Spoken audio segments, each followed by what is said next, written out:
For our first project, we're going to work with string. Here I've got a ball of very thick string and a ball of much thinner overlocking thread. It's entirely up to you which you are more comfortable working with. I much prefer working with a thinner string, and it happens to work out much cheaper for your projects.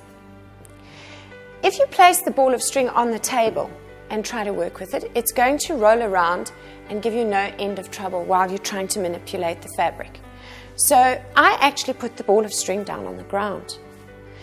If it's lower than you are and you reel off the thread like this, you can see it comes off quite painlessly, and that leaves you free to wrestle with your fabric.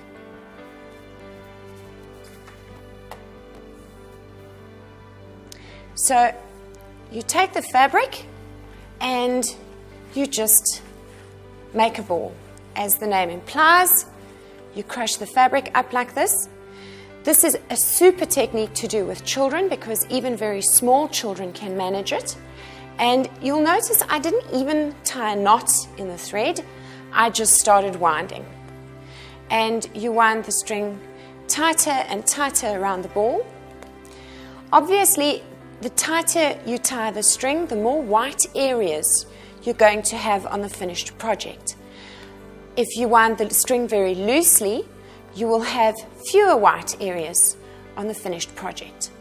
The size of your project is also going to affect how much white and how much cover you'll end up with.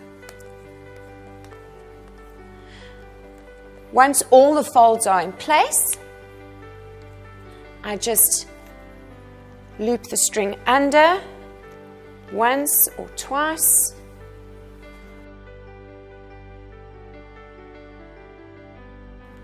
To tie it off.